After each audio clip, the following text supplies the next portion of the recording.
आज़ादी का अमृत महोत्सव का, तो तब वो भारतीय सोचने लगे कि आज़ादी हमारी आज़ादी है, हमें अमृत महोत्सव बनाना है। लेकिन इनका जो नरेटिव था, इनका जो नारा था, इनका मतलब था जो अलात्कारी, बलात्कारी, क्रिमिनल, लुटेरे, चोर, चकार बीजेपी के ताल्लुक में जेलों में, उनके लिए आज़ादी का अमृत महोत्सव था, यानी उनको जेलों से आज़ाद कर दिया जाए। और जिस तरह आप देखिए गुजरात में इलेक्शन है, अब जाहिर सी बात है गुजरात में इलेक्शन है, फिर वहाँ पर ड्रामा करा जाएगा उन पर खौफ पैदा करने के लिए। आप देखिए कि ये जो बिल्किस बानो केस है, जब ये सन 2002 में बिल्किस बानो मात्र 19 साल की नवविवाहिता एक लड़की थी जो प्रेग्नेंट थी, 5 महीने का बच्चा उसके पेट में था।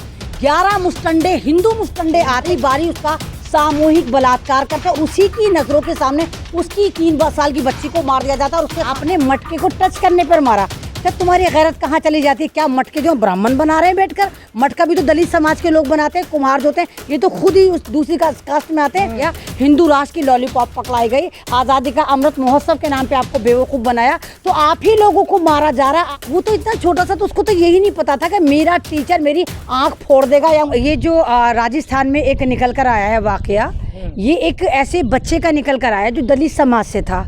और कमाल की बात ये कि ये मटके में पानी पीने जा रहा था, उसको प्यास लगी थी, मटके से पानी पी रहा था।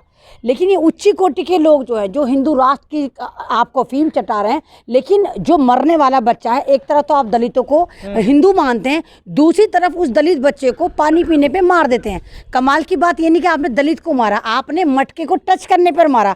तब तुम्हारी गैरत कहाँ चली जाती है? क्या मटके जो ब्राह्मण बना रहे हैं बैठकर? मटका भी तो दलित समाज के लोग बनाते हैं, कुम्हार जो होते हैं, ये तो खुद ही उस दूसरी कास्ट में आते हैं। तो ये सारा जो ड्रामा है ना, आज़ादी का अमृत महोत्सव करके जो भारत के मेरे हिंदू भाइयों को ही बेवकूफ़ बनाया जा रहा है। तो उन लोगों को समझना चाहिए कि आपको जो ये नारा दिया गया, हिंदू राष्ट्र की लॉलीपॉप पकड़ाई गई, आज़ादी का अमृत महोत्सव के नाम पे आपको बेवकूफ़ बनाया, तो आप ही लोगों को मारा जा रहा है, आपके दबे कुचले समाज को ख़त्म करा जा रहा है। और राजस्थान में जो छोटा सा बच्चा मरा, वो तो इतना छोटा सा, तो उसको तो यही नहीं पता था कि मेरा टीचर मेरी आँख फोड़ देगा या मुझे इतना मारेगा कि मैं मर जाऊँगा। वो बच्चा तो कुछ कर नहीं पाया। अब आप देखिए कि एक क्लास के अंदर एक बच्चे को मारा जाता है, वो बच्चा नहीं मरा, पूरी क्लास मर गई, पूरे बच्चे जो थे। क्या आपको लगता है कि ज़िंदगी में वो बच्चे पढ़ पाएंगे? जब भी वो कहीं पढ़ेंगे, किसी भी टीचर का गुस्सा बर्दाश्त करेंगे, तो उनको अपना वही 8 साल का दोस्त नज़र आएगा, जिसको टीचर द्वारा एक तरह से आप ये कहिए कि ये पहली बार शिक्षा में मॉब लिंचिंग करी गई है किसी विद्यार्थी की, किसी बच्चे विद्यार्थी की। और हुआ क्या? कोई एक्शन नहीं है, लोग प्रोटेस्ट कर रहे हैं, सब कुछ कर रहे हैं, लेकिन कुछ नहीं होना। पैसे वैसे दे के मामला सेटल हो जाएगा, 2-4 लाख उस गरीब परिवार को दे दिए जाएंगे और कह दिया जाएगा जाओ भाई हमने मामला सेटल कर लिया, इसके खून को माफ़ कर दिया जाएगा। तो ये समाज में जो गंदगी फैल रही है ना, तो यहाँ पर हिंदू समाज को भी आगे आना चाहिए कि हमारे पे जुल्म करने वाले भी हमारे अपने ही हैं, जो हमें हिंदू राष्ट्र की अफीम चटा रहे हैं। वो तो हिंदू राष्ट्र की मांग तो कर ही रहे हैं ना, तो वो तो कह रहे हैं कि हिंदू राष्ट्र होगा तो फिर ऐसे लोगों की जगह कहाँ होगी? ना मुसलमान की जगह होगी, ना सिख, ना ईसाई, ना दलितों के लिए जगह है हिंदू राष्ट्र में। नहीं, वो तो नया, ये जो नया संविधान लेकर आ रहे हैं, इसमें कह रहे हैं कि हम जो है संसद जो है बाहर बनाएंगे, हम जो है मुसलमानों को वोट करने का इख्तियार नहीं देंगे, दलितों को नहीं देंगे। वो तो कहते रहते हैं, क्योंकि इनको पता इनके पास मुद्दे नहीं है, तो कुछ भी बोल के ये एक नैरेटिव सेट करते रहते हैं और एक दहशत का माहौल पैदा करते हैं। लेकिन सवाल तो ये उठता है, आप मुसलमानों को मारते हैं, मुसलमानों की मॉब लिंचिंग करते हैं, आप दलितों को भी मारते हैं, आप आदिवासियों को भी मारते हैं, और फिर जब वोट करने का वक्त आता है तो आप सबको हिंदू काउंट करके 80-20 का खेला कर देते हैं और मुसलमानों को अलग करके कहते हैं कि यही हैं सारे दुश्मन।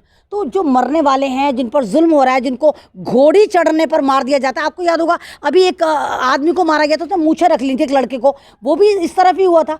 तो ये जहाँ पे दलितों पे जुल्म हो रहा है, तो दलितों को भी, तमाम दलितों को भी वाली बात समझनी चाहिए कि तुम्हें भी एकजुट होकर आगे आना चाहिए। तुम जो अपना को हिंदू समझते हो, तुम हिंदू नहीं हो, तुम आज भी शूद्र हो, और हिंदू राष्ट्र में उस धारे में तुम फिट ही नहीं होते, तुम तो गुलाम हो। मैडम, फिर इलेक्शन के टाइम पे प्रधानमंत्री मोदी जी दलितों से अपने पैर नहीं धुलवा, उनका खुद पैर धोने लगते हैं, है ना, इलेक्शन के टाइम पे वोट हासिल करने के लिए, और वो 82 मिनट का भाषण देते हैं लाल किले से, जरा सा जिक्र नहीं करते इंद्र मेघवाल का, जिस बच्चे की मौत हो गई। तो ये भी तो सब दोहरा चरित्र है ना, मतलब हाँ, तो यही तो है ना कि मैं तो कह रही, मेरे भोले भाले दलित जागने को तैयार नहीं है। ना मालूम मोदी जी किस दलित को पकड़ते हैं जिसको आला में पूरे महीने नहलाया जाता है, फिर बाद में उसका पैर धोकर मोदी जी ड्रामा करके दिखाते हैं और ये दलित बेवकूफ़ बन जाते हैं। तुम्हें जागना चाहिए। आज तक तुम देखो, तुम्हें पता है जो आरएसएस है, जहाँ पर ये ड्रामा और तिरंगा फैलाया गया, आपको मालूम है कि आरएसएस एक ऐसा आतंकवादी संगठन है जिसने भीमराव अंबेडकर का पुतला जलाया था, उनको मारा था, उनके खिलाफ हरकतें करी थी, तिरंगा नहीं फहराया था, और अब यही तुम्हें कहते हैं कि नहीं नहीं तुम हिंदू हो। तो यहाँ पर दलित समाज को जागना चाहिए। दलित समाज एक होगा तो इन लोगों को मज़ा चखाया जाएगा जो सिर्फ 5% लोग हैं। मैडम एक मुद्दा और है बिल्किस बानो का, जिसमें अपराधी जो थे, जो दोषी थे उस टाइम के, उन्हें छोड़ दिया गया है।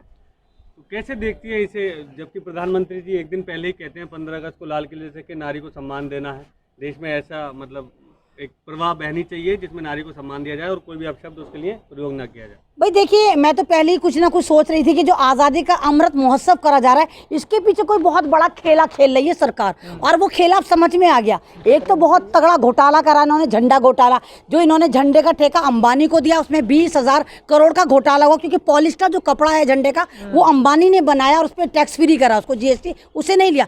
दूसरा, इन्होंने जो आज़ादी का अमृत महोत्सव का, तो तमाम बेवकूफ़ भारतीय सोचने लगे कि आज़ादी हमारी आज़ादी है, हमें अमृत महोत्सव बनाना है। लेकिन इनका जो नरेटिव था, इनका जो नारा था, इनका मतलब था जो अलात्कारी, बलात्कारी, क्रिमिनल, लुटेरे, चोर, चकार बीजेपी के ताल्लुक में जेलों में, उनके लिए आज़ादी का अमृत महोत्सव था, यानी उनको जेलों से आज़ाद कर दिया जाए। और जिस तरह आप देखिए गुजरात में इलेक्शन है, अब जाहिर सी बात है गुजरात में इलेक्शन है, फिर वहाँ पर ड्रामा करा जाएगा, फिर मुसलमानों को मारा जाएगा, फिर वहाँ पर नरसंहार करा जाएगा। तो उन पर खौफ पैदा करने के लिए आप देखिए कि ये जो बिल्किस बानो केस है, जब ये सन 2002 में बिल्किस बानो मात्र 19 साल की नवविवाहिता एक बच्ची लड़की थी जो प्रेग्नेंट थी, 5 महीने का बच्चा उसके पेट में था। 11 मुस्टंडे, हिंदू मुस्टंडे आते हैं, 11-12 मुस्टंडे आते हैं, बारी बारी उसका सामूहिक बलात्कार करते हैं, और उसी की नज़रों के सामने उसकी 3 साल की बच्ची को मार दिया जाता है और उसके ख़ानदान के 17 लोगों को कत्ल करा जाता है। और अब मोदी जी कहते हैं जाइए, अच्छे आचरण की वजह से हमने इनको आज़ाद करा। तो मोदी जी को जवाब देना चाहिए उन 12 लोगों को भी या 11 लोगों को भी, उन बलात्कारियों को भी। अगर मोदी जी आप उनको आज़ाद कर रहे हैं तो आपने उन निर्दोषों के, क्योंकि आपके बकौल तो बलात्कार करना कोई गुनाह का काम नहीं है, तो जब वो इतने पाक साफ है, और आप ही तो कहते हैं बेटी पढ़ाओ बचाओ और बेटी पटाओ, यानी बेटी को सिर्फ पटाने के लिए, बिस्तर तक ले जाने के लिए, बलात्कार करने के लिए बचाओ, और ये साबित आपने गुजरात में करा उन बलात्कारियों को छोड़कर। तो मोदी जी आप हिसाब देके, वो 10-20 साल से तो जेल में थे, आपके नज़दीक तो फिर वो गलत थे ना, आपको तो उनको तभी छोड़ देना चाहिए जब आपको बलात्कारियों को छोड़ना ही था। और इस वक्त देखिए गुजरात में 2 जगह मुसलमान समाज ठगा हुआ नजर आता है। एक जगह आप देखिए ज़किया जाफरी के साथ भी इन्होंने यही करा, जब उन्होंने पिटीशन लगा उनके साथ, उनकी याचिका में भी यही कहा कि नहीं भाई हम आपको ऐसा नहीं कर सकते। उनके हस्बैंड को जो RSS द्वारा कत्ल करा गया, हिंदू युवा वाहिनी द्वारा कत्ल करा गया, जिस तरह उनको मारा गया, पूरा एक तरह से पूरा गुलबर्गा को जलाया गया, और बाद में कह देती है सुप्रीम कोर्ट कि नहीं भाई वो तो एक अचानक मौत थी। तो मुसलमानों को समझना चाहिए कि सिर्फ मुस्लिम नेम होना भारत में कितना खतरनाक है। आप दूसरी तरफ कर्नाटक चलिए, कर्नाटक में अभी 15 अगस्त वाले दिन एक मॉल के अंदर सावरकर की बड़ी सी प्रतिमा लगा दी जाती है और लिखा जाता है हिंदू राष्ट्र। जब मुसलमान आके वहां पर एहतजाज करते हैं, ऐतराज जताते हैं, तो वहां की पुलिस उस तस्वीर को नहीं हटाती, उस प्रतिमा को नहीं हटाती, उन तमाम मुसलमानों को पकड़ के जेल में डाल देती। आज के दिन कर्नाटक में अभी रिसेंटली, आज बता रही हूँ, वहाँ की सड़कें पाट दी हैं, वहाँ पर जो एक सावरकर की बहुत बड़ी प्रतिमा लगा दी, बहुत बड़ा होर्डिंग लगा दिया, और उसके बराबर में सुभाष चंद्र बोस की तस्वीर लगा दी। यानी इन मुजरिमों को सुभाष चंद्र बोस या फ्रीडम फाइटर के बराबर में खड़ा करके इनके पापों को धोने की कोशिश करी जा रही है। हिंदू राष्ट्र खुद ही कह जा रहे हैं हिंदू राष्ट्र बनाना है, हिंदू राष्ट्र बनाना है। आप अभी देखिए आज़ादी के अमृत महोत्सव पे हमारे प्रधानमंत्री मोदी जी भी, आप वहाँ देखिए लाल किले से कह रहे थे कि सावरकर भी स्वतंत्र सेनानी है। ना मालूम कौन से व्हाट्सएप पे इनको पता चला कि वो स्वतंत्र सेनानी है। वो तो माफी जीवी है, सबको पता है, वो अंग्रेजों का दलाल था, वो एक गद्दार था जिसको 65 रुपये ब्रिटेन से वजीफा आता था। लेकिन बीजेपी में इस वक्त देख रहे हैं कि दरार शुरू हो चुका है, 2024 इलेक्शन करीब है। नहीं तो आप एक बात बताइए, एक पार्टी जो बनती है ना, जैसे कतरे कतरे से समुंदर बनता है, कतरे कतरे से बाल्टी भरती है। अब ये तो नहीं, ये पूरी बाल्टी मोदी के नाम पे भर रहे हैं, मोदी मोदी, हर हर मोदी, घर घर मोदी, मोदी मोदी, हर जगह कर रहे हैं। तो पार्टी जो बनी है बीजेपी पार्टी, वो बहुत सारे लोगों की मेहनत से बनी है, एक आदमी उसका क्रेडिट लिया जा रहा है। तो जाहिर सी बात है अब इनकी पार्टी में फूट तो बहुत दिनों से चल रही है, लेकिन वो अब उजागर हो गई। अभी आप देखिए कि किस तरह नितिन गडकरी कह रहे हैं कि इनकी वजह से हमारा नाम खराब हो रहा है, किस तरह आप देखिए मामू जान भी नाराज विश्वास हो गए, शिवराज चौहान, उनको भी कैबिनेट से निकाल दिया। आप मतलब सब तरफ से बीजेपी में थू थू हो रही। इनके आपस के जो नेता हैं जो खुद भी चमकना चाहते थे, लेकिन मोदी जी के होते हुए वो फ्रेम में कहीं आने को तैयार नहीं है, मोदी जी उनको फ्रेम में नहीं आने दे रहे। तो सब लोग यही कह रहे हैं। राजनाथ सिंह ने तो बाकायदा एक इंटरव्यू दिया, पूरी एक सभा आयोजित करी, उसमें कहा है कि मोदी जी की वजह से हम तमाम नेताओं को दुश्मनियां झेलनी पड़ रही हैं, हमारी छवि, हाँ हमारी छवि खराब हो रही है। मोदी जी उल्टे सीधे वादे करते हैं, उल्टे सीधे जुमले फेंकते हैं, जनता हमें कोसती। तो मोदी जी की वजह से भारत के पॉलिटिशियन का जो एक वकार है, उनका नाम है, वो खराब हो रही है। मैं नहीं कह रही, ये खुद राजनाथ साहब कह रहे हैं। तो ये तो पड़ेगी दरार। और जिस तरह आपने देखा कि बिहार में, ये वही बिहार है जहां पर एक बार नफरत की रैली, नफरत का रथ यात्रा रोकी गई थी, और दोबारा इनका बीजेपी के साथ जो सरकार गिरी है। और आप ये देखिए, बिहार से ही सारे आंदोलन शुरू होंगे, बिहार से ही बीजेपी की नकेल डाली जाएगी। इसका सफाया हिंदुस्तान में बिहार से शुरू हो चुका है।